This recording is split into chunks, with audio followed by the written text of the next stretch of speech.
very much, Phil, and a huge thank you for your help with setting this session up. For those who don't know me, my name is Nicola de Jong. I'm Chair of Council at the University of Gloucestershire, and I've been a member of the Honourable Company for about a year now.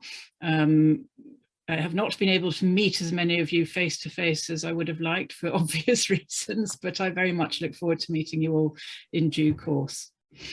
I'm going to just start sharing my screen now, so I hope that you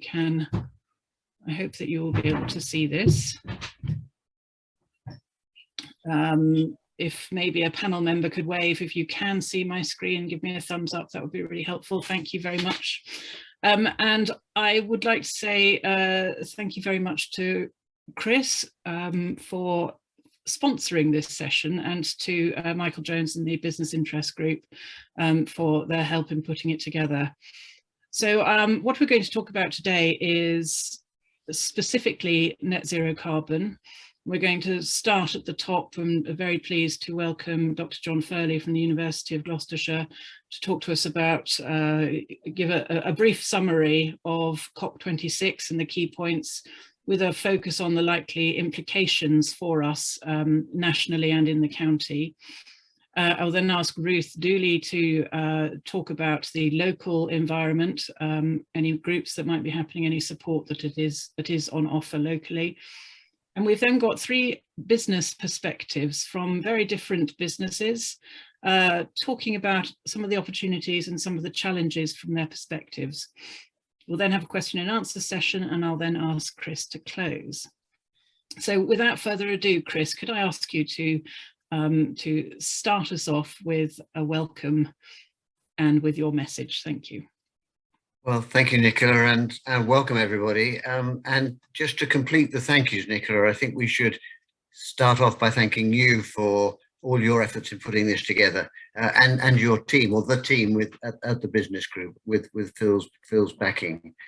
You suggested this as a follow-on, really, from COP26, trying to bring COP26 to the county in a sense, or certainly to the membership of the Honourable Company, and hopefully of use wider, because we all followed COP26. We received, I don't know, some mixed messages as to how successful it had been and what the key messages were, and I'm looking forward to hearing from John Furley about that. I think we were left with the impression that if we did everything that we said we were going to do, we collectively, internationally, we might scrape by with just 1.8, but the more sanguine said, no, it's likely to be worse than that. And it has caused a flurry of activity, and most of us will have met in our own corners of the world, our own professions or other groupings, some stirrings of activity, trying to interpret what it meant for us in that context, being the profession or whatever. So I've got a copy here of something that went around the veterinary profession, telling us how to be a greener veterinary practice, for example, all the sorts of things you could do, trying to make it real for people in a way that sometimes these big gatherings don't quite make it real for the individual and the individual company. And certainly in higher education, as you will know, Nicola, we've been thinking green for a while. There's been pressure on us by government to do that, and as they hold some of the purse strings, that's quite powerful. But of course, we've also been pressed by our student bodies to think green. Investment groups have been thinking green. Investment committees have been asking the companies in which they commit funds, what are you doing? So I think there's a general mood now that we need to know how to interpret some of the vision stuff, some of the mission and vision stuff that's out there, into what it means for us personally, and in the context of today, what it also means for companies within the county of Gloucestershire. I think Gloucestershire could make it a USP. There's no reason why Gloucestershire shouldn't be out there in front. And I'm sure Ruth will have something to say that in her position as chair of G1 SLEP. So this, I think, is a very timely meeting for us as the Honourable Company. As I say, I hope it'll be useful within the company and more broadly across the county. So thank you again for organising this, Nicola, and I'll pass back to you, if I may, to get us underway. Thank you very much indeed, Chris. And I should also mention that we have many very distinguished and experienced people who are part of our audience this evening, and I'm very much hoping that people won't be shy, particularly when we come to the Q&A. You know, questions will come to us, but if you have a particular perspective or a particular experience, I would be very, very interested to hear it at that stage, so please do jump in. Thank you very much. John, if I might now ask you to, I'm just going to see if I can move the slide, there we are, to talk us through the global context and specifically with reference to the outcomes of COP26. Certainly. So thank you everyone for inviting me along. I think actually Chris has done a very good summary there, and you can probably skip my bit if you like. But I think one thing I'll say at the start is, I suppose, although I work at the university, I don't work it as an academic. I work more as a practitioner. So these are mostly my sort of top level views of what it means. And obviously COP26 has only just closed. So predicting what's likely to happen is a bit of a challenge as I sort of work through these slides. But I think there are some general sort of direction stuff. So I think the first one is just to acknowledge that it's, you know, it is a formal meeting that's set to gather kind of national government together to make agreements. But within that, I think there's real strength of it has been that it's, well, I was going to say everybody heard about COP26, but I've just before this, I was playing a badminton game and I asked a couple of my badminton pals if they'd heard of COP26, and they looked a bit blank, which was worrying given that they are engineers as well. So somehow they've missed it. But I think it's actually one of the main things that's come about from it is that people are talking more about climate change and more about what we should or could be doing. Now, when, you know, the main, I've tried to split sort of the outcomes of the event into four sort of topics. So there's the mitigation bit, which is, you know, the bit that I am passionate about, the bit that I understand more perhaps. And, you know, there's 90% of world GDP is covered by a net zero commitment now, which is great news. The problem is a commitment now needs to be delivered, so we actually need to see the outcome of that, and that's going to be the real challenge in the next 10 to 20 years. So lots of countries have put forward, you know, a plan, and, you know, there's commitments to move away from coal. There's the whole thing about deforestation, and there's a lot of interest in electric vehicles. The next sort of topic is adaptation, which we support local projects we like tend our to think, community fridges, so it doesn't just taste good. Sorry, can I just ask people to put themselves on mute if they're not speaking? Thank you very much. Sorry, John. So I kept worrying it was me somehow. I was thinking, is there someone in the background in my house? But there's not. The adaptation bit, obviously, that really is going to, you know, affect maybe other countries than ourselves, which are more low-lying, perhaps small islands, that sort of thing, if the ocean levels rise. But it will impact us, I think, and I'll come to that a bit later on. Then there was a lot of talk about finance. Now, there was a plan originally to get $100 billion into a kind of fund that would help finance all this change. It was meant to be by this year. I think they're now looking at 2023, but, you know, there is a lot of interest in the financial areas around, you know, those sort of finance packages, loans, etc. And we know as a university that, you know, there are loans now being offered that are tied to performance indicators around your net zero emissions. So that's another great thing that's come out of it.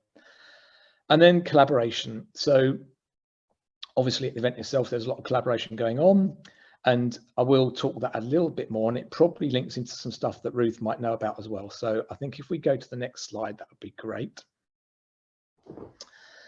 There were some particular things that they've looked at, and everybody thinks they understand clean power being affordable and reliable for all countries. And that's probably from our perspective in the UK. Power isn't reliable around the world, and it isn't cheap around the world. So there's a lot of work to be done there. I think this year, 70% of all electrical power, seems a bit high actually, but came from, you know, clean generation methods. that's good news, but there's obviously still gas, and there's still, you know, cars using fuel, etc., etc. So there's a lot of other things to put into that equation. Road transport, you know, I'm sure we've all heard that the government, as part of its journey towards COP26, drove through those commitments to phase out the sale of new diesel and electric cars, and a few years later then they phasing out the vans as well. And most manufacturers are completely on board with that and looking to phase them out of their fleet offerings earlier than the dates that have been selected.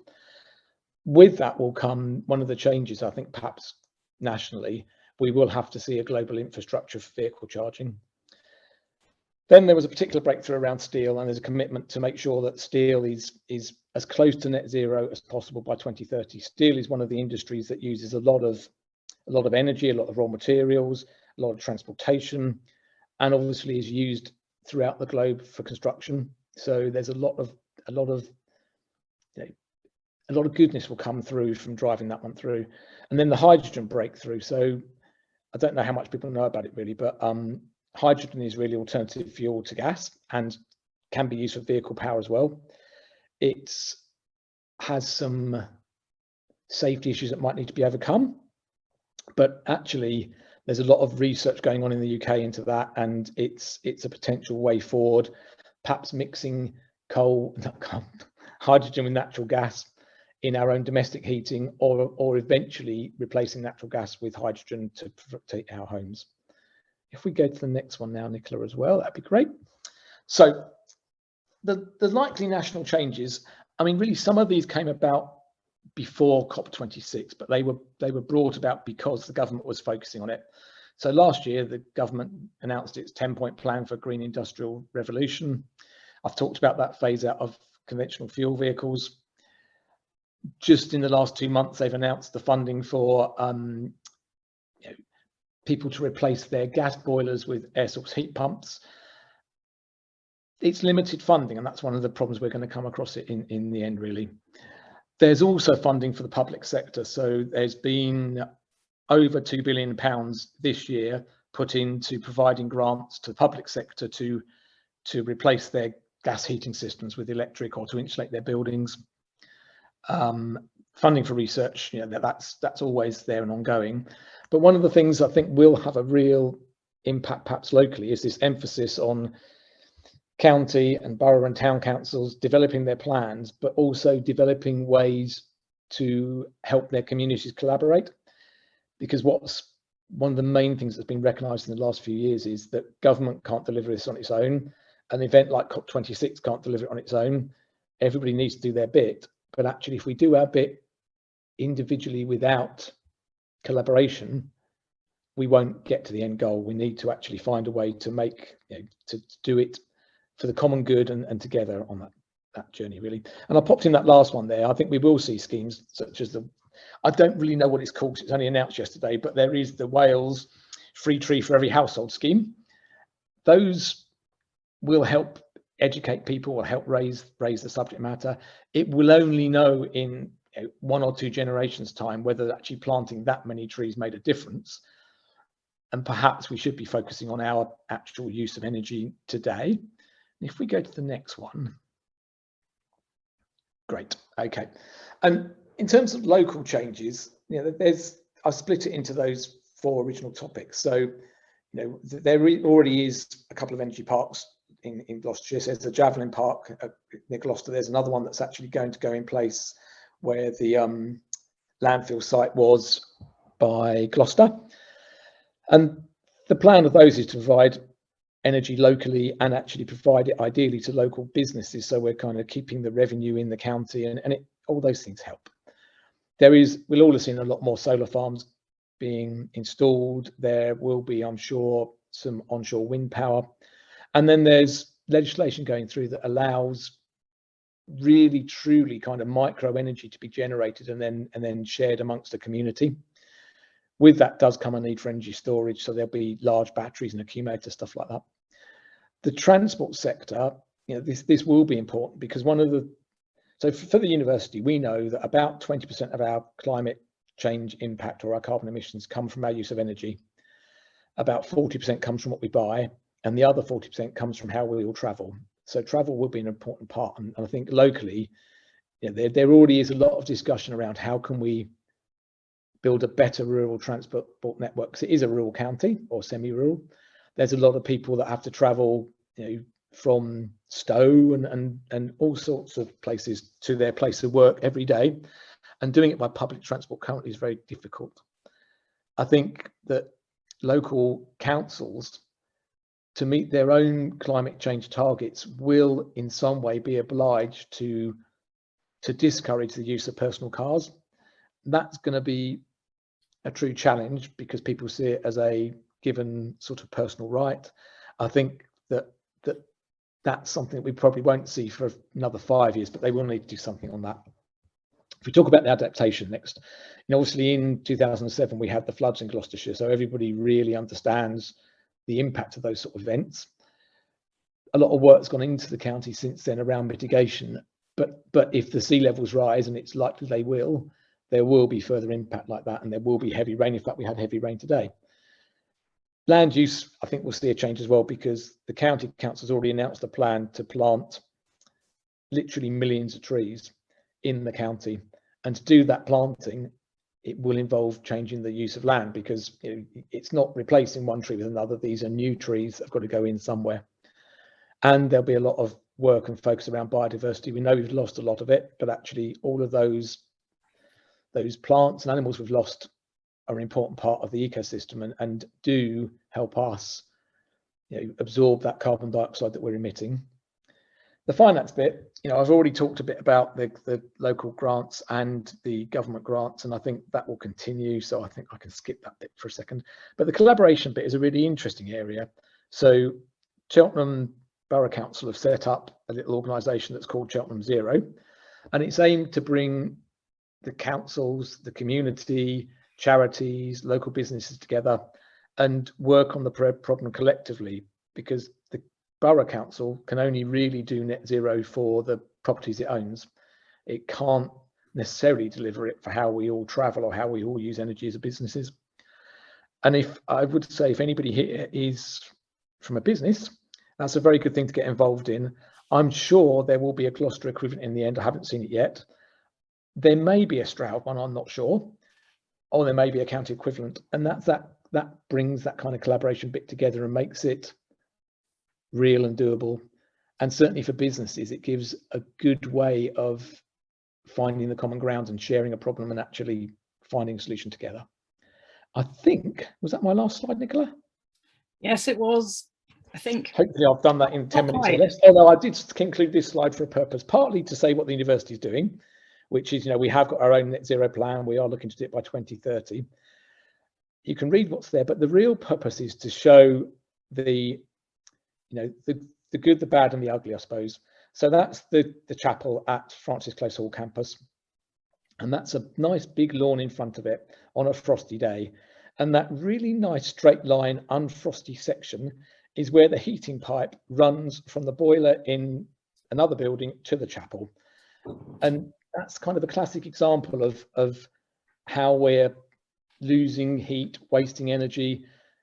That is one of the things we have accepted the government grant for, and the chapel will have its own heat supply. And next winter, when it's frosty, that nicely defrosted line won't occur. And it just sort of brings home to people, you could maybe look, hopefully you haven't got heating pipes running from your house, but if you are in a business and you're sharing your heating with another business, look at where the frost melts on your roof, that sort of thing, and that will tell you where we need to put simple focus. That's me done. That's very, very helpful, John. Thank you. And I will, just because I can, do a plug for the Education for Sustainability work that happens at the university, which we've been recognised for nationally as #1 sustainable university. Great things in preparing the next generation to do their part to help heal the planet. John, thank you very much indeed. That was a really interesting whiz through what was a very intense couple of weeks of discussions in Glasgow.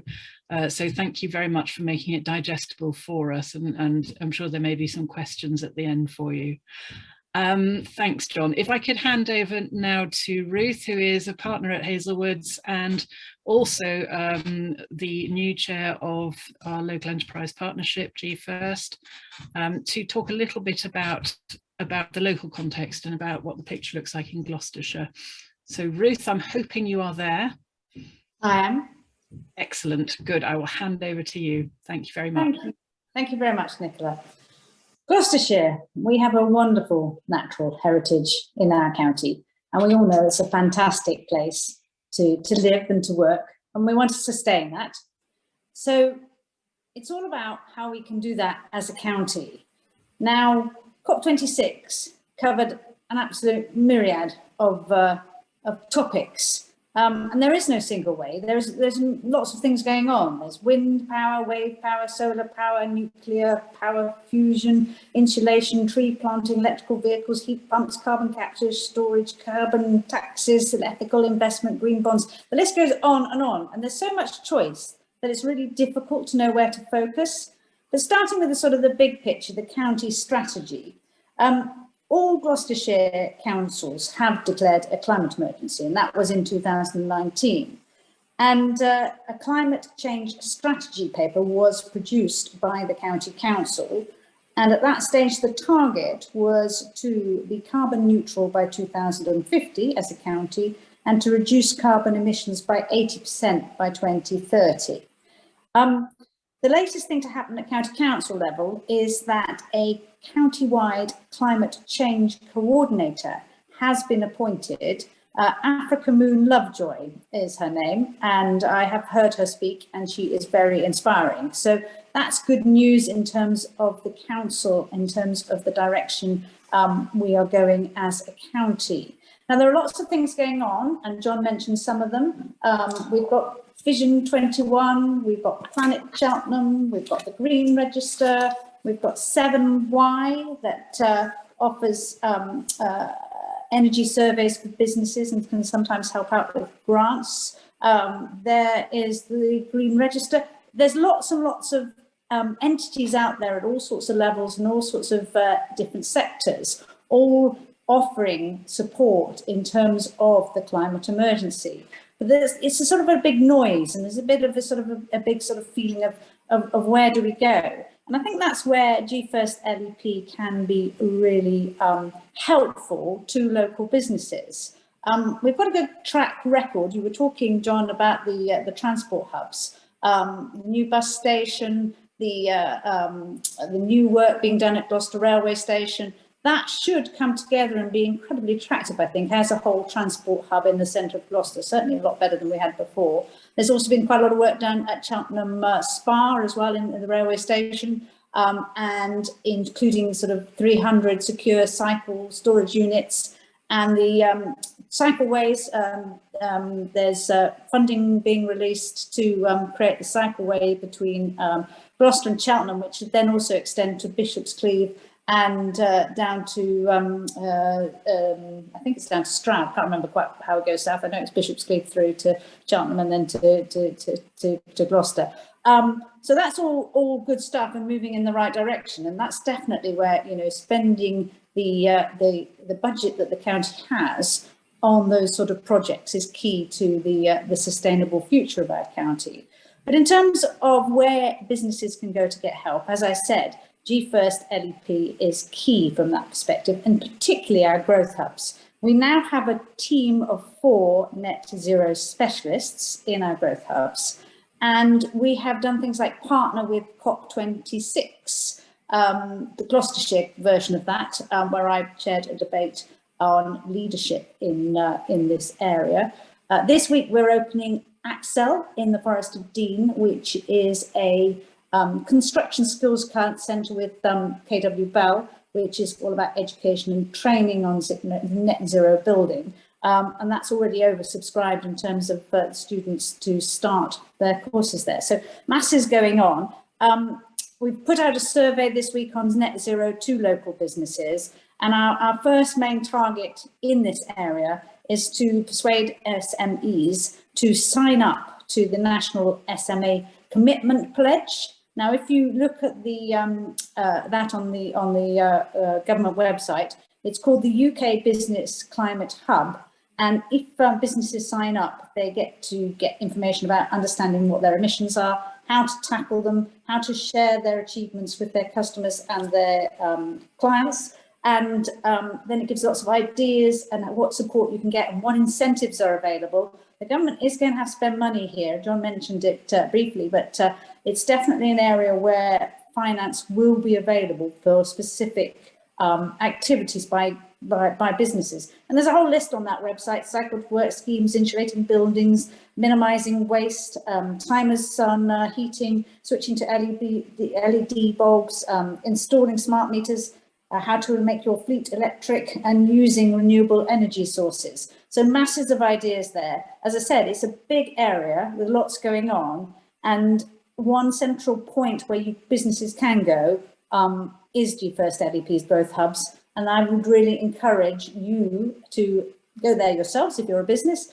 or encourage those who have businesses to use that resource, which hopefully will help to channel businesses to the right source of help for themselves. And now I think we're going to hear from 3 businesses that have gone on that journey and will share their experiences with. Is that right, Nicola?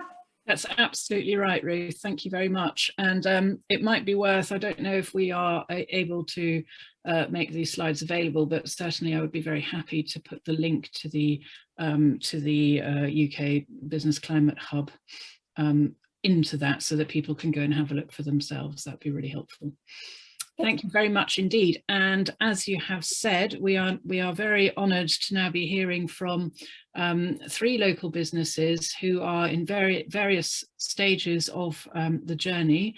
So I'm first going to ask Paul Markey, who's MD of the Markey Group, to talk to us about his experiences. Then we'll move to Ben Goodare, who was very kindly volunteered by Chris Pocket, who's a member of the Honourable Company Business Group, and Ben is the head of sustainability at Renishaw. We thought it would be interesting to see this from a larger business perspective, in particular because of the implications that there will be on the supply chain, which may of course involve many smaller businesses in the county.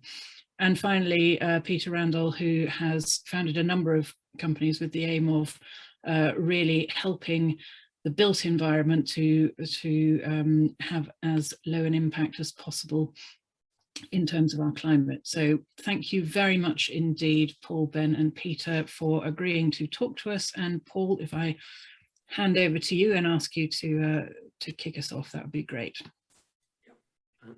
Thanks, Nicola, and good evening. So at the Markey Group, we kind of, our approach to net zero, we've broken it down into sort of 2 strands, and it follows on really from what's been said already. You know, the first strand is COP26, a long list as Ruth just outlined, and you can get a feeling of overwhelm. So, you know, there's lots we don't know. So our first strand is research. We've got to find out where the information is coming from, and Ruth's given some great pointers there, and we'll certainly follow up on those.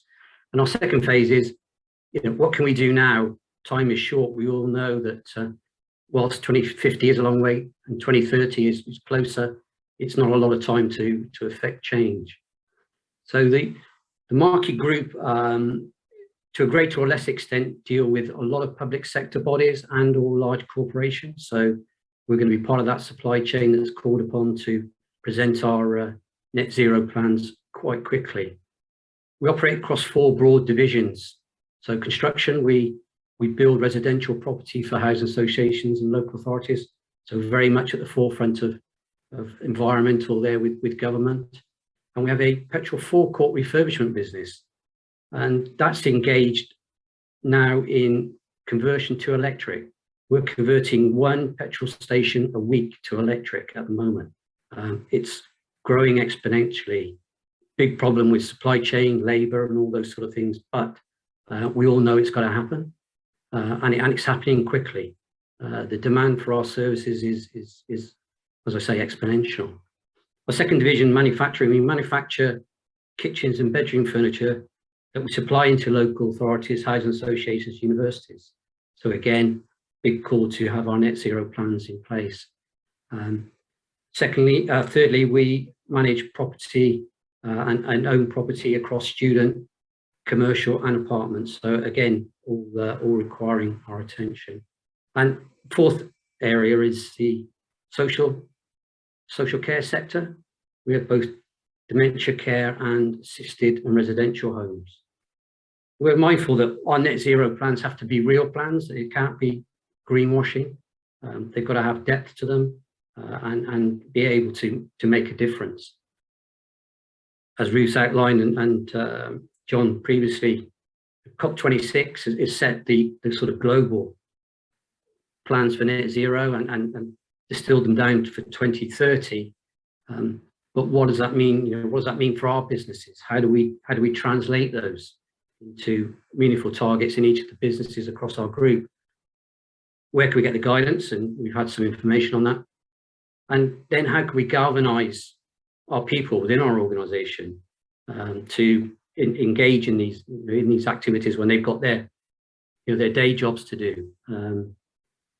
So still a lot more questions maybe than answers, and some of you will have seen the Earthshot Prize, and in there they talk about nothing is impossible. So we have to embrace the challenge and get on with it. So our second strand is what are we doing? And we're doing a number of things in parallel. One of the first things we've done is to look at the United Nations Sustainable Development Goals and just take one of our businesses and assess what it's doing and what its goals could be aligned with the Sustainable Development Goals. And then obviously what we learn from that will start to translate into the other businesses. As a group, we've always embraced the environmental initiatives. We think if you embrace the environmental initiatives, they lead to commercial advantage, a USP. So we've always tried to be an early adopter. And in a moment, I'll outline 3 of our larger projects. But like a lot of businesses, we have done and are doing the small things, the LED lighting, putting lighting on PIRs, on our large machines in the factory, looking at their standby processes to minimize the electric wastage, recycling cardboard, plastic, and we are converting our fleet to electric. As of today, we're installing 10 charging points in our car park at our main offices, and we are offering staff assistance in getting charging points at home if they are taking up moving across to electric vehicles. Our big projects, in fact, our first big project was in 2012. We put a biomass facility in for the manufacturing business. This prevents 3,000 tons of chipboard waste a year going to landfill. It was an investment of 1.1 million back in 2012, but with a 4.5-year payback. From that biomass, we're able to heat 100,000 square foot factory and provide heat and hot water for the offices. And we could, to John's point earlier, we could heat 300 homes adjacent to us. And at the time in 2012, we did actually speak to our local authority about having a joined up plan, but very frustratingly, this wasn't able to happen. There was no real drive from the local authority to engage in that conversation. And what's doubly frustrating is in Europe, this is a standard approach and has been for 25 years. So another challenge, and I think John mentioned it as well, is joining up local authority and private enterprise to make some of these schemes work.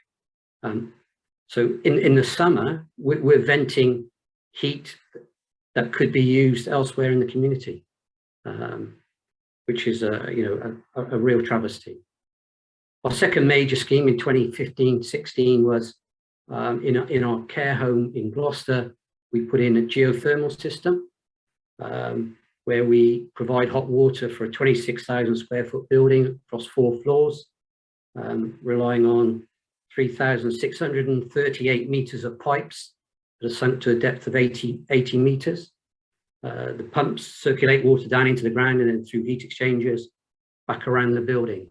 And that was an investment of £250,000. with a longer payback. So they're not all that attractive. That was an 8-year payback on that project.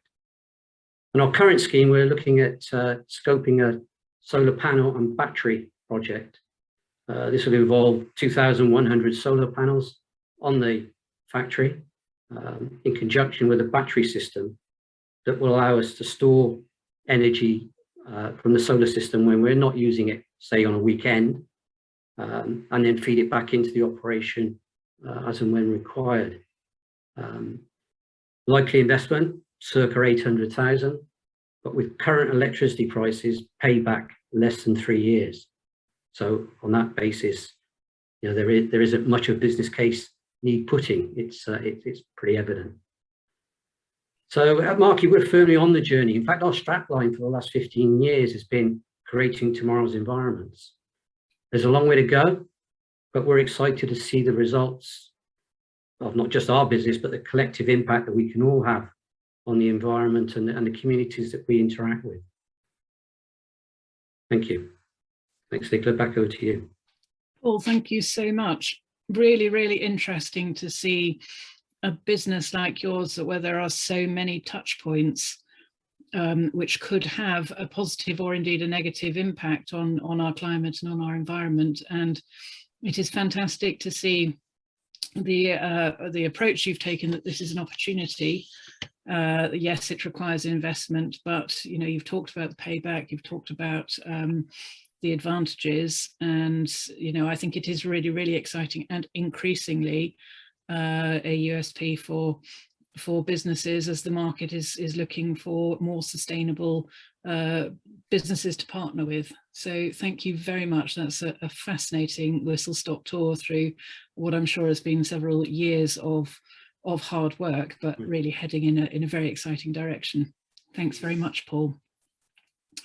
I am now going to turn to Ben, who's the Head of Sustainability for Renishaw, to talk about where Renishaw is on the journey of committing to net zero and how that is going to pan out for them. So thank you very much, Ben. I'm hoping you're there.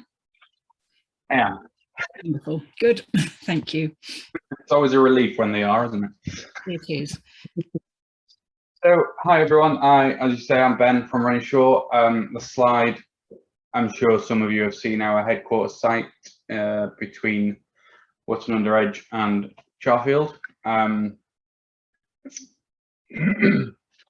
Our kind of sustainability journey started in earnest in 2005, where we installed briquetting equipment in our machine shop in Stonehouse. We've got lots of machining centres that create small bits of metal swarf, and these briquetting machines squash them together into briquettes, which enables them to be recycled better. And that means all of the metal waste from that site is recycled, 100% of it. And nicely, it also increases the value of that waste. So we get a larger income from it than we used to. What we didn't realise is, if we now fast forward to 2021, is because of the briquetting process, and it traps the waste oils within the briquettes, it doesn't oxidize as much, and so we're working with the university and where we can recycle that into a new aluminium oil alloy that hasn't been made before, that we will be able to use, going through some testing at the moment, but we should potentially be able to use in our own products. So a nice fully closed loop system. On our, I guess the background to net zero for us is, and I think that picture describes it quite well, is everything is connected. It was really nice to see Paul talk about the Sustainable Development Goals. If we do not combat social injustice in the world, we will not solve the climate change crisis. You can't separate them. Just the same as if we do not start thinking about the actual impact of decisions, even decisions as simple as which direction I'm going to face this building. So if you look at the far end of that site, we've got our, we call it the RIC, the newest building on the site, and it is faced in that direction on purpose to gain maximum solar advantage for those solar panels. That's why it's there. The original design wasn't quite like that. Then if you notice right at the end, it changes direction. And that's because we changed the design of the building to protect some ancient trees at that end, because those decisions have an impact. And then if you then zoom right out into the company as a whole, we operate in 39 different countries around the world. We've got nearly 140 different locations. We have suppliers spread all over the world.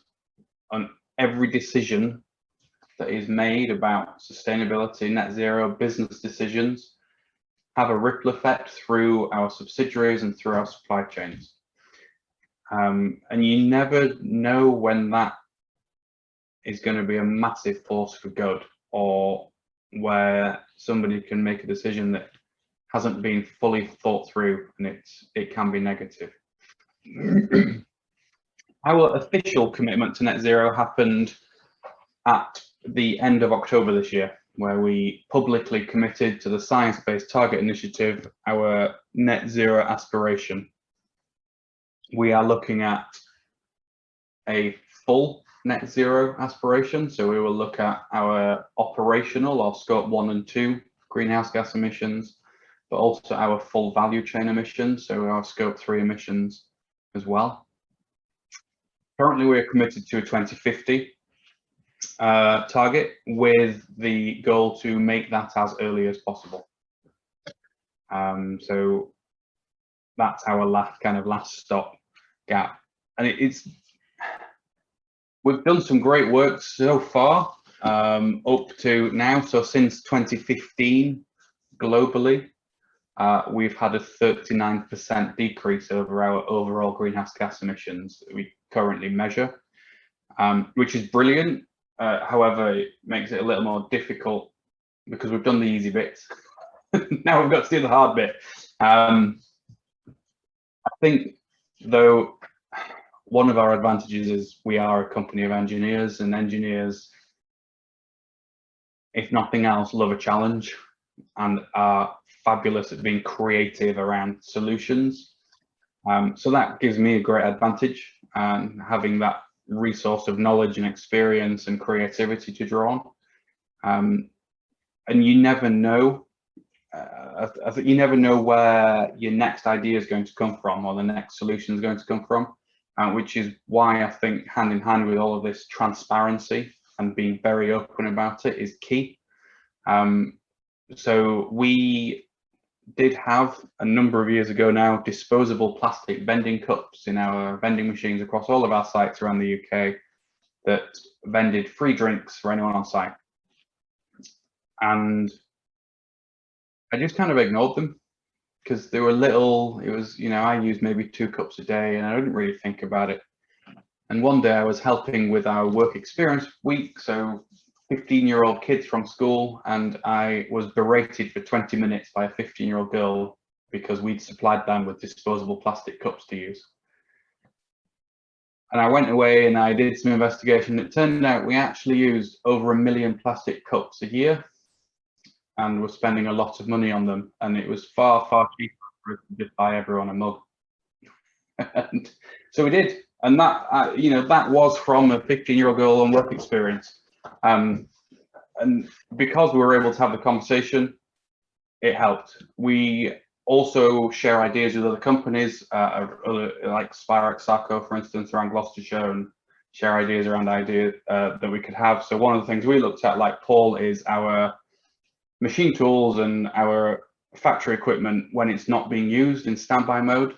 There was still a lot of energy draw, and we discovered actually if we stopped putting them in standby mode and put them into emergency stop mode, it would still protect the machine but didn't use anywhere near as much energy. And so that cost us as an investment with the work we had to do about £35,000, but saves us 1 million kilowatt hours a year in electricity. So that's kind of our history. As I said, we've come to this point where we've committed to net zero, and what do we do next? And that's really, really hard. That's the challenge. We came out of our board meeting and where the board had approved what we'd asked for and had given us the budget we'd asked for and the resource we asked for and had approved this public commitment. And we kind of looked at each other and went, now we've got to do it. And that's that's the realization we kind of came away with. So we're now looking at how we are going to achieve that. And there are two distinct strands for us around net zero. And one is operational. So the fuels we burn on our sites and in our vehicles that we own, and the electricity and heat we buy from grids. Now, scope 2, which is electricity and heat you buy off a grid, we have since 2015 had a 79% decrease in emissions from that. That is, as you can see, we've invested in solar panels on lots of different sites around the world. We generate around somewhere between 10 and 11% of our total electricity demand after investing many millions of pounds in solar panels. We have switched a lot of our supplies, nearly all of our supplies in the UK, to renewable electricity. We'd love to do that everywhere, but some countries, you can't buy renewable electricity. You just can't buy it. For instance, in China, you can't buy it unless you are state-owned. That's a challenge. So what is key in our priority around operational greenhouse gas emissions is efficiency.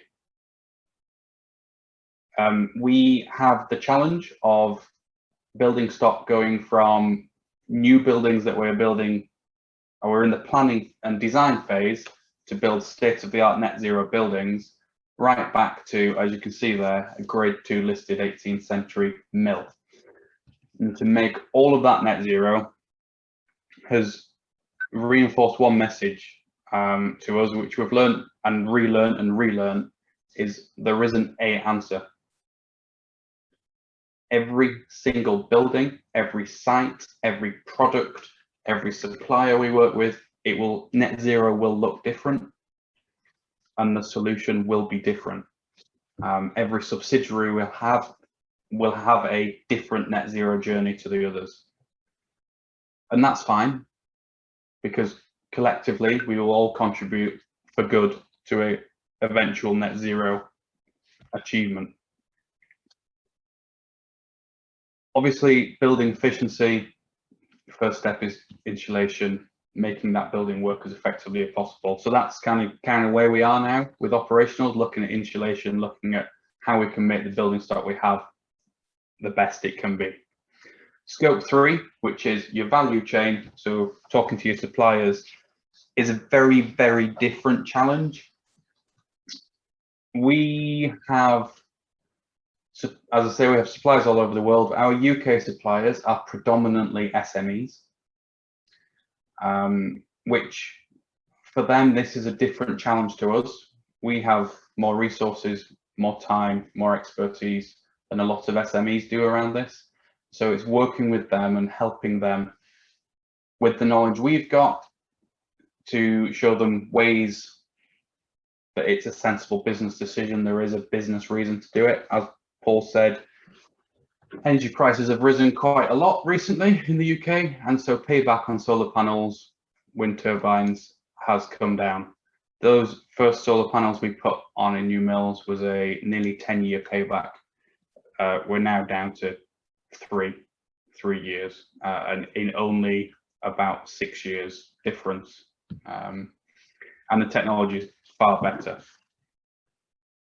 One of the challenges with value chain is measuring it. How do you measure your supply chain? How do you measure the carbon in the supply chain? And then once you begin to understand that, how do you influence that to be lower? I don't know the answers to these questions. These are the questions I'm now battling with. with our supply chain professionals within Renishaw. But I think it goes back to kind of two things. One is transparency, telling them what we've learned, telling them the mistakes we've made, the things that worked, the things that didn't, being very open about that so other people can learn from it. And one size does not fit all for sustainability. We have the net zero journey, which has to go hand in hand with the sustainable development goals, which has to go hand in hand with our suppliers, but they're all at different stages on the journey, they're different sizes, they have different issues, and we have to be adaptable and accept and work with them to find what's best for them and which is best for our value chain, which gives the best results for the people and the planet involved. And it's, you know, the sustainability adage, the old adage for sustainability of people, profit and planet, you have to satisfy all three to be a sustainable business. So there is a balancing act, which is tougher for SMEs than it is for large corporates like us. That balancing act of profit versus people and planet is really hard. But I think, you know, we have to remember that we are businesses, we are in it for profit generally. And as a sustainability professional, my job is to help guide Renishaw down the path of being profitable while satisfying the needs of people and planet. They are not, how do you say it? They don't have to be pitted against each other. You can satisfy all three. You just need to be creative. Yep. That's probably me. Thanks. Ben, thank you so much. That's a really interesting perspective from a global organisation, and you know, some of the challenges that you have beyond the UK. I think will keep you up at night for a good few years to come.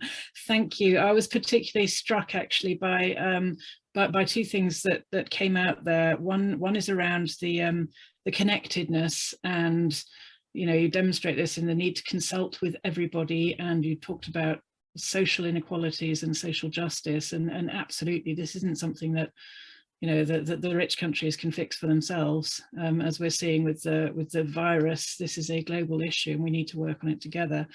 And the other, I was immensely cheered by your 15-year-old work experience. This is absolutely what we see at the university, and I'm sure others see as well in this younger generation who are quite happy to take us to task and to suggest improvements, and you know, really take this extraordinarily seriously. So I find that an enormous cause for optimism. Thank you very much indeed. And I'm now going to ask our last speaker, Peter Randall, to give us his view, and I will put it onto your wonderful graphic, which, talking about everything being connected, Peter, I think this is also a great illustration of that. So if I can just double check that you are there. I'm here, Nicola. Thank Excellent. you very much. I'll hand over to you. Thank you. Thank you, Nicola. Good evening, everybody. I thought it might be useful to talk a little bit about what maybe we could do for the planet, and the heading of this was doing our bit to save the planet. I have a number of businesses that are involved in heating and also digital businesses too, which also help in reducing carbon. But what I wanted to discuss or talk about really was what maybe we could do within our own homes, because one of the issues, one of the problems I've had with COP26, and also with all the pressures about everything that you can do, and the government suggesting one thing one week and then another thing the following month and a different grant for something else. So people get lost. And certainly we're approached by a number of people just really asking, well, what actually do you think we should do? And I suppose the first port of call is, well, why should you do something apart from the fact that you think you should be saving the planet? Well, the first point I think is that heating and cooling and hot water accounts for 23% of our emissions in the UK. So it's an enormous amount of carbon that we can save if we could reduce those emissions in some way, shape or form. And of all of that, space heating, which is basically how you heat your homes, is the biggest element of that. It's 17%. So what I wanted to do was to really just use this graphic to give you some thoughts about maybe what you could do within your own homes. So the first one on the top left is loft insulation. And the main reason that people don't do loft insulation is because their lofts are full of stuff. And actually businesses don't like going in there removing stuff, and the customers don't either. And so small businesses putting in loft insulation, sometimes it's a difficult business, and actually it's a fairly low level business, but in terms of your return, it could be quite high. The second one is LED lighting. And LED lighting can save you 96% on your electricity costs for a light bulb. So let me give you a particular example. So if you ran a light bulb for 3 hours a day for a year, it would cost you £12. If you ran an LED light bulb, it would cost you 48p. So I think one of the first things that people should look at is actually, can I change my LED lighting? In some houses, it's more complex because you have transformers.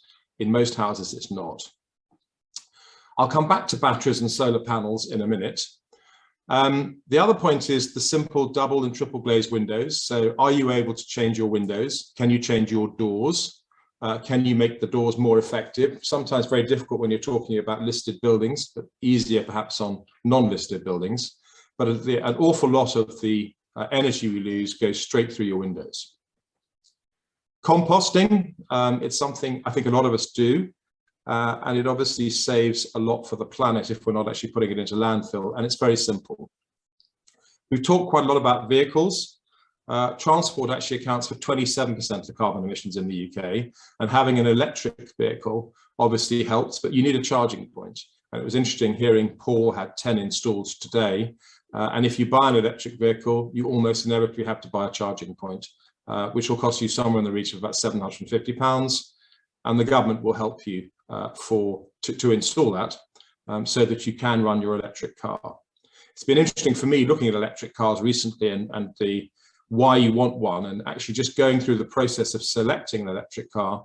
Are you looking for one that can just do a little bit of traveling around where we live in Gloucestershire, or do you want a car that can get you from here to London and back? And then you have to decide which car you want as a consequence.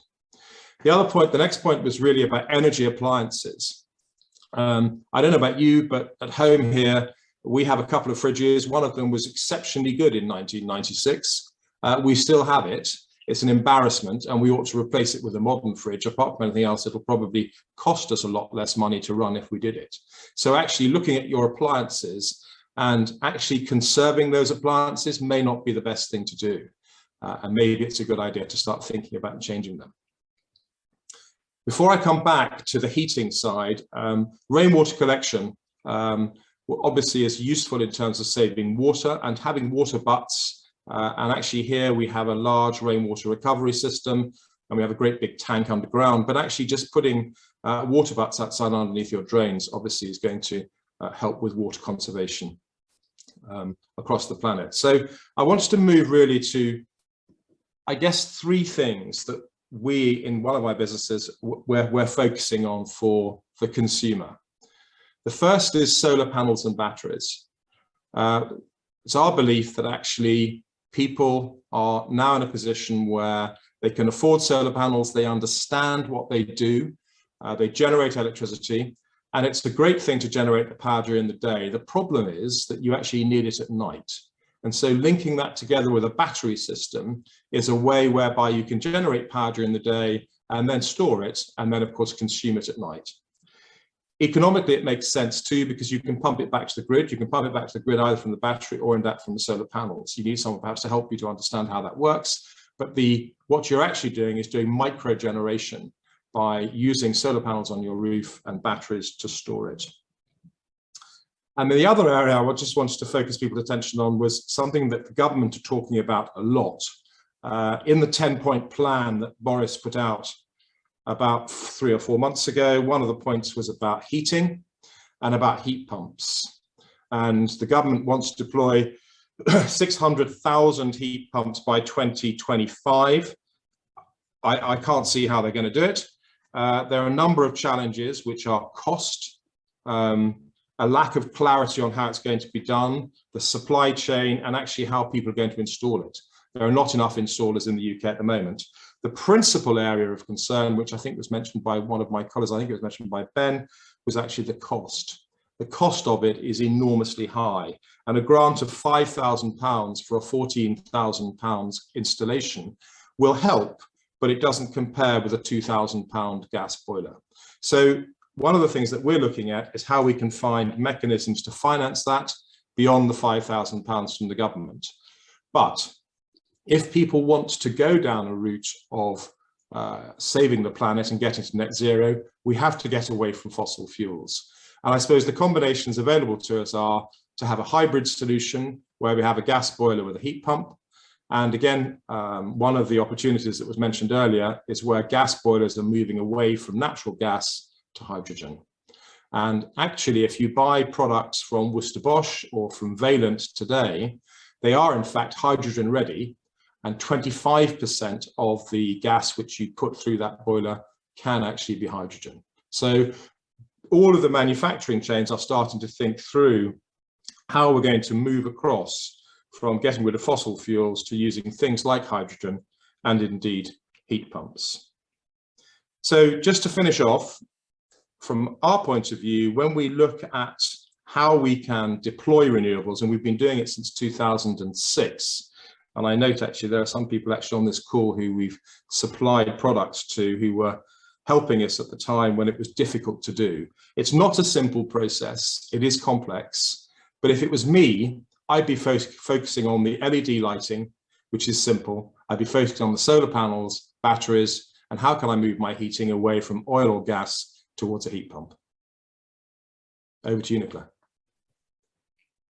Peter, thank you so much for that. That's incredibly helpful, and a combination of some very quick and easy fixes, some sort of lifestyle changes, if you like, in terms of water collection and composting, and some significant opportunities to invest in a net zero carbon future at the individual level. And I'm sure all of these things also apply for business premises, and not just the home, but incredibly helpful, incredibly practical, just to show us all the things that we could be doing. And you know, some of those things like the electric car charge point, yeah, we've been through that journey here. Composting is something we need to look at a little bit more, but I think everybody will have something on that list that they could pick up and run with next. So thank you very, very much indeed. I do appreciate that. That now brings us to the end of our presentations. So I'm going to stop sharing the screen there so that I can see you all, which is much nicer than seeing screens, than seeing pictures. We've got a couple of comments, questions in the chat, so I'm going to start off with those. If you do have any questions you'd like to ask, if you've got any comments you'd like to make, you know, please do wave a hand if your video camera is on. I think there's a virtual hand that can go up as well for those who are well versed in the ways of virtual conferencing. So let me go and have a quick look at comments. So a question here about heat pumps rely on temperature differential, which is not great here. Is there an opportunity for hydrogen in home heating? Peter, you've talked a little bit about this. Would you like to maybe say a little bit? What was the first bit about the differential? Heat pumps rely on temperature differential, which is not great here. Is there an opportunity for hydrogen in home heating? So to say the first part, the differential for heat pumps in the UK is definitely enough. And you can reduce your energy costs. Basically, if you take 1 unit of electricity, you get 4 units of heat. The key bit is how you put the heat around the building, and actually the insulation, which is obviously important too. And it was interesting when I think it was Paul was talking about his 80-meter pipes underneath his buildings. And obviously you can use ground source. The differential there is also good because there's a steady temperature of 8 degrees beneath the surface of the ground. The situation with hydrogen is more tricky. It's definitely a whizzo thing at the moment. It definitely is available in California. It tends to start over there and then move across. The difficulties, which I think were outlined by Ben are actually how do you get it around the planet? So how do you get the hydrogen to people's homes? Although an interesting comment was made to me the other day is if we'd had this conversation in the 1950s and someone had said to you, we're going to pump gas around the UK and you're going to burn it, we would all have thought we were bonkers. So actually, there probably is a way forward to move hydrogen around, and certainly a number of UK companies are looking to see how we can get hydrogen and use the natural gas that currently exists. There is another way, which is actually to generate the hydrogen closer to home. So are we able perhaps to actually put it onto development sites so actually you can do it there? So there's a number of things that are going on. There is not a solution, so far as I'm aware, maybe somebody else knows, there is not an instant solution available yet, but hydrogen is definitely available. And if you buy boilers from leading manufacturers, up to 25% of the input can be hydrogen. So if you bought a gas boiler today, you might still be able to use it in 15 years, 20 years time. Thank you very much. That's really helpful. I have a question which is around new housing development, and Paul M, I don't know if you're going to be in a position to answer this one or not, but it seems that a lot of energy usage has its roots in how we construct our homes, and clearly there's one piece which is around proofing homes which already exist, but another which is around the onus that is put on developers who are building new sites and new developments. What's the situation there? Is there some quite are there stringent requirements for building new properties? And again, I realise this may not be your first area, but I imagine you're best placed to answer that one. Yeah, I'll try. So I'm fairly sure that the government have said that all new housing must be net zero by 2025. I don't know how we're going to achieve that. Some of the things that Peter's talked about will go towards that, but what that will do to construction costs will, be even higher than they currently are, which are, already challenged. So I think, I don't know how that target will be met. Secondly, what I think is happening more and more, and I'm seeing it across our businesses, particularly the construction business and the manufacturing business, a lot more off-site manufacture. So where timber frames or actual complete modules for housing and apartments actually made in a factory. So you've got a better opportunity of controlling waste, of not at the vagaries of the climate. So your build program should be shorter, but indeed your costs again are still pretty high. So I think there are moves to reduce waste and to look at more climate friendly products. But I think the 2025 target is well, it's only 4 years away. So I haven't seen anything that suggests we can get there. Can I just add to that, Nicola? Because the COP26 Gloucestershire was held at the Active Building Centre at Berkeley, and that's a government organisation or sponsored organisation which is all about how sustainable housing can be built. And I'd also like to mention that Bromford Housing spoke at the conference as well, and they do a lot of work on net zero affordable housing. So it's probably worth, for those who want to know more about housing and building, but looking at both the Active Building Centre's website and also possibly Bromford. Can I just add as well that when the government talks about net zero, they're only talking about scope 1 and 2. Right. They're not talking about embodied carbon in supply chains, which means they are, so for a manufacturing company based in the UK, around 90 to 95% of your carbon footprint is in your supply chain.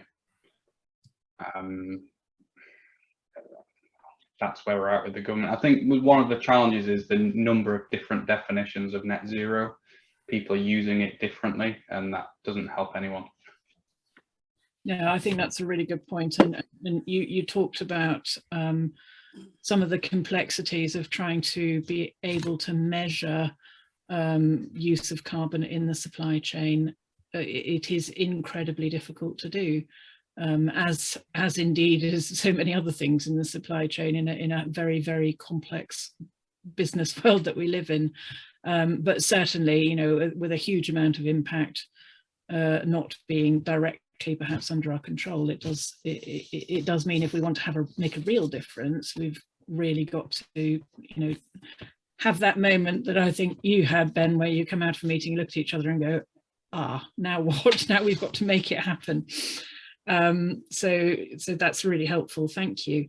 I have a question about what are the different sources of hydrogen, and where do you go if you want some hydrogen? How do you get hold of it? Is it out there?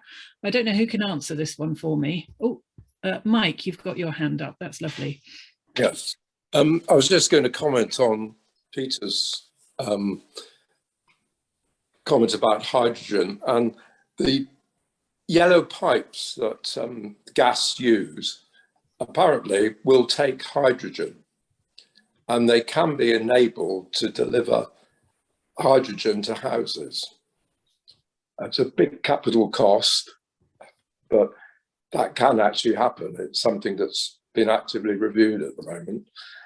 The other thing is that hydrogen, both Shell and BP and INEOS are going to start manufacturing pure hydrogen. And that is part of an initiative for trucks, which is something that's been set up with Mercedes-Benz. And they're going to have a chain of hydrogen refueling stations available within the next couple of years on the strategic road networks, be pretty well motorway and big trunking routes, so they can introduce hydrogen trucks onto the road. Hydrogen cars are available to buy now. There's Kia sell a hydrogen car in the UK. And so, you know, hydrogen is moving down the road quite quickly. Very quick, as I believe it, I'm not a chemist, but there's hydrogen which you make by electrolysis process with water, which needs lots of energy to do it, but it's clean hydrogen. Mm-hmm. There's no CO2 emissions, and what they're looking at now is where they've got surplus wind energy. They're building hydronizer plants, so that when the wind energy is not being used for to go into the grid, it can actually make hydrogen, and they can store the hydrogen, and then it's available for distribution into the system for transport or whatever. And then the other thing is you can get hydrogen out of natural gas. But that process of converting natural gas into hydrogen creates quite a lot of CO2 emissions. So that presents a problem. And those are two sources of hydrogen. Where do you go to buy it at the moment? I think you can get it in Swindon. There is a hydrogen refueling station in Swindon.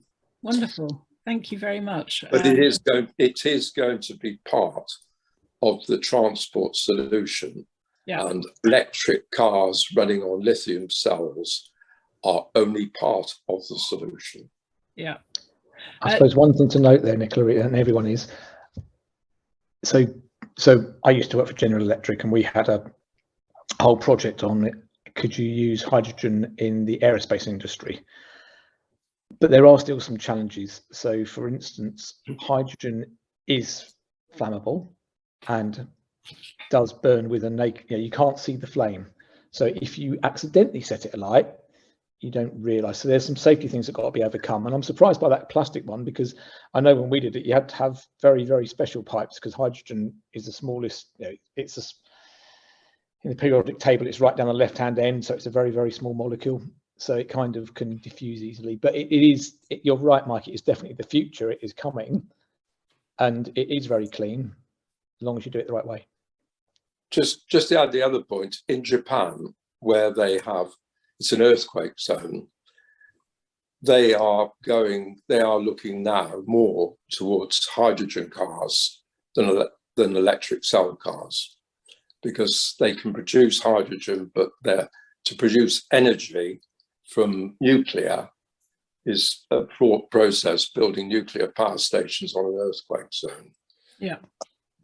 Thank you. That is much more advanced than I had realized. John, I see you have your hand up. I've had a question come in, and I'll come to you after that, John, if that's okay. I think this is a great question. So, do you think there is too much emphasis on decarbonisation at the expense of depletion of natural resources and decline in biodiversity? And are we kidding ourselves that the switch from fossil fuels to electric will solve the climate emergency, or will it just delay the problem for a short time? Don't we need to just consume less energy and not find a substitution? Oh, So, Ben, I'm going to, yes, please do. Yes, that's the answer. No, stopping fossil fuels will not solve climate change. It will help. Right. Just like electric vehicles are not the answer. They are part of the answer, as are hydrogen vehicles, as are using hydrogen in our houses, as are ground source heat pumps, air source or ground source heat pumps. They're all answers. None of them are the answer. And like I said, everybody's home, everybody's life, everybody's business, what is sustainable for you is different. Even down to that picture I showed, each one of my buildings on that site has a different sustainability journey to go on, because it's different. They require different things. Fossil fuels, getting rid of them, we won't. We will lower them. We won't get rid of plastic, but we will lower our consumption. And the key is exactly what you said, using less. Yeah. Using less materials, using less energy. Also, it's a bit of a misnomer saying we are using more natural resources for the electrification of the world's fleets or whatever it is. I saw a post the other day, someone a picture of a cut through of a cable which goes from an offshore wind turbine, and they were talking about the use of copper and how copper is, it destroys the ground where they mine it. It's generally open cast mines and it's awful.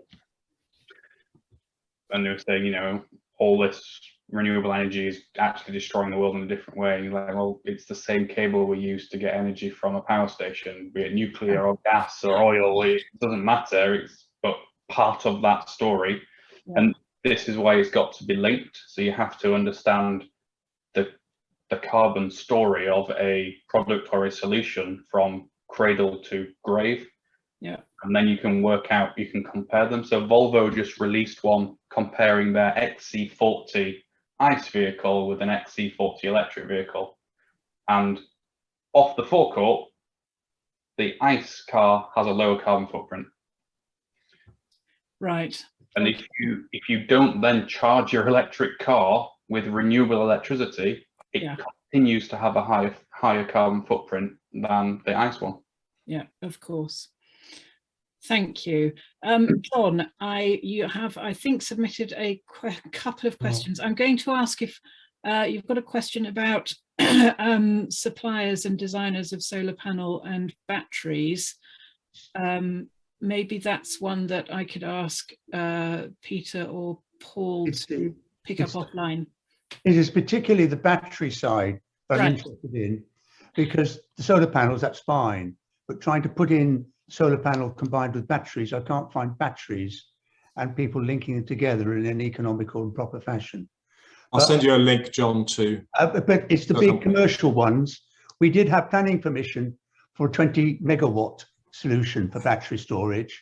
Okay. And then this is where the infrastructure legislation goes wrong, because all of a sudden the subsidies that they were going to be paying for that disappeared, and therefore it couldn't take place. And so, and I'm talking about the big stuff, not the little stuff in this.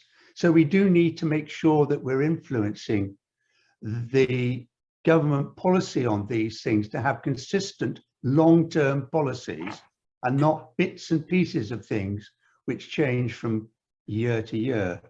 I just might like to add, just on transport, we've supplied the first 2 maximum gross vehicle weight battery trucks in the country, and I was driving in one the other day.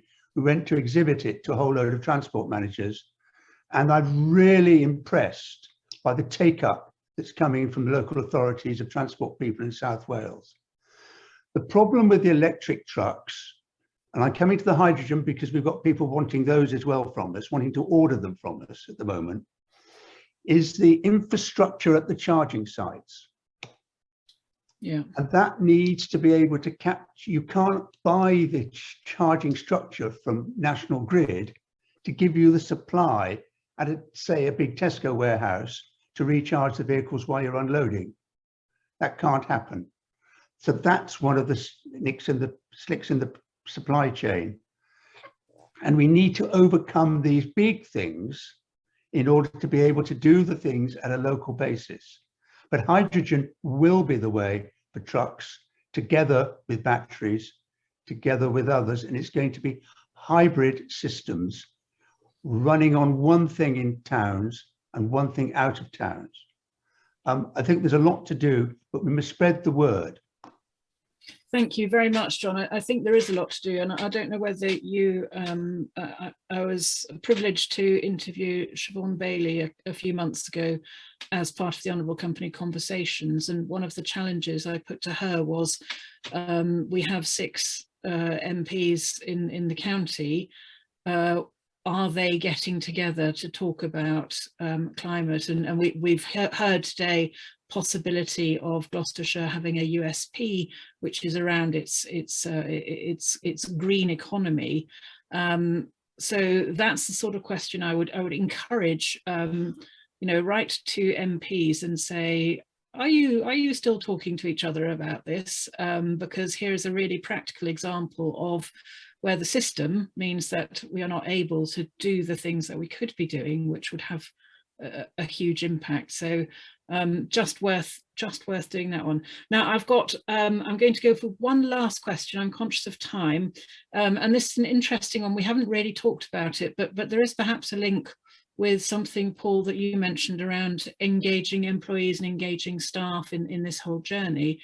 And this is a question about dietary changes, and very relevant, of course, to the county in terms of our agriculture and the way that we consume.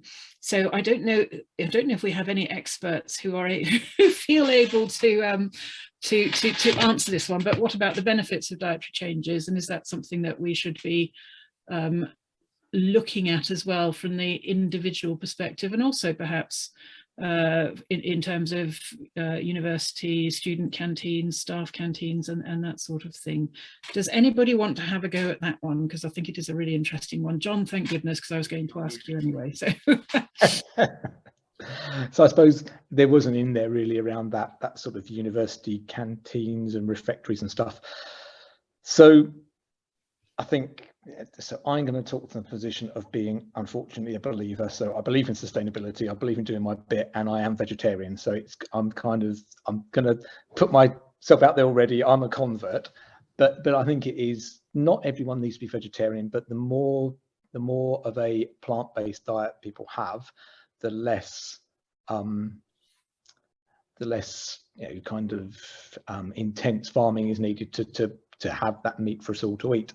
And it doesn't mean everyone needs to be vegetarian, and it obviously is healthier if you do eat a balanced diet, let's say. So there's that advantage already anyway. In terms of what we're doing as a university, we try and explore encouraging our students to eat healthily, and we encourage our catering company to do as much vegetarian and vegan food as possible. But obviously they're not there to just deliver our whim. They're there to make their money as well. So they're guided by what they see as their footfall. And I think we're successful in that, you know, about 20%, I think maybe slightly more than that, of the meals are vegetarian, and that's good. Could we do more? Probably yes. Should we do more? Probably yes. But you've got to balance it with kind of the desire for that food. And I think the fact that they get the footfall that's willing to buy 20% worth kind of tells you where we are with young people. We do continue to try and educate them.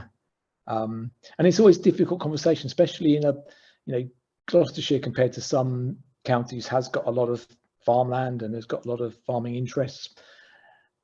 I was thinking about this morning,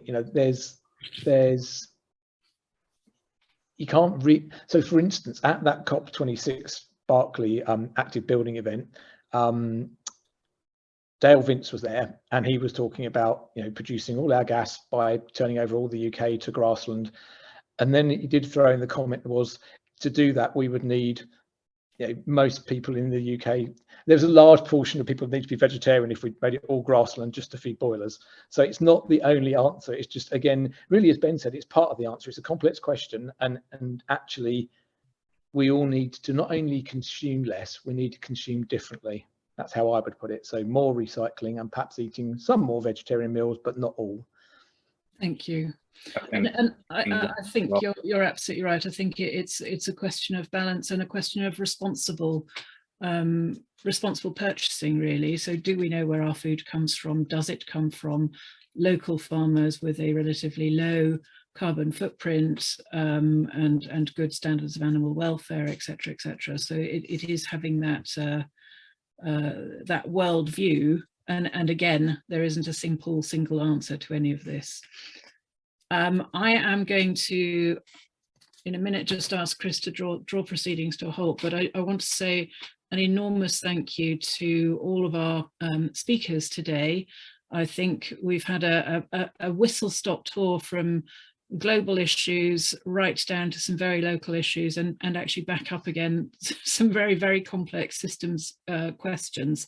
I've found it really eye-opening, and I've really enjoyed the huge range of ideas and discussion that we've had. So I'd like to say an enormous personal thank you to our speakers, and thank you to all who've been able to attend this evening. And Chris, may I ask you on behalf of the Honourable Company to let us have your concluding thoughts and to close the event. Thank you. Thank you, Nicola, and thanks again. Add to your comments. Thanks to everybody. It was interesting, and it always happens. As the discussion went on, we got more and more into the detail, and we found that, as in many things, the devil is in the detail. So we can all agree, I think, some basic principles. As a veterinary surgeon, I'd have a chat about vegetarianism and the need to use land appropriately, but that's another discussion. But the devil is in the detail, as indeed is the need to translate for companies as well as for countries the talk into actions, and that becomes more difficult the more you think about it. I think there's going to be increasing pressure. We talked about how we get pressurized, and we had a great example from Rainwater about how young people can press the discussion forward, and I think we will be pressed by younger people. And as is often said, it's almost a cliche, they're the ones who are going to reap the disbenefits of what those of us who are of a certain age have taken from the environment and from the environment over the past few years. I think one of the encouraging things that came out, and certainly in the context of Gloucestershire, was the genesis of collaboration. Paul talked about the need for local authorities to collaborate with the private sector as well. So the collaborations between different parts of the public sector and the private sector, I think, is going to be key if we're going to turn some of this talk into action. The other thing that struck me was how the journey to zero carbon is different for everybody. It's different for different companies. Rainwater, again, we're talking about how it's different for each of their suppliers. And I think that's an important thing to bear in mind, that we shouldn't be overly judgmental and overly didactic about what should be done by each and every one of us and each and every company and supplier. So there's going to have to be a degree of discussion and debate about that. But overall, what one can say is that at least we're talking about it. And I hope that the discussion we've had today will lead to more prompting of action within Gloucestershire. And hopefully, as Ruth said, we can turn Gloucestershire into an exemplar of how to collaborate and cooperate and drive it forward by whatever means is appropriate for our company, for our businesses and for our people. So thank you again, Nicola, for organising this and for the business group. And I hope everybody has found it as stimulating as I have. Thank you. So Nicola, is it for you or me to formally wave the hand and say goodbye? But I think that's where we are. I think you should, maybe instead of waving a hand, you should throw a bottle of champagne at your screen and declare this ship sailing. Oh, right. Okay. Well, I just don't happen to have one to hand, unfortunately. Really, Chris, I'm disappointed. I know. Right. The good ship Gloucestershire should sail on to greener and pleasanter lands. So thank you very much, everybody. Good to see you. And thanks again to the organisers. Thank you. Good night. Good night.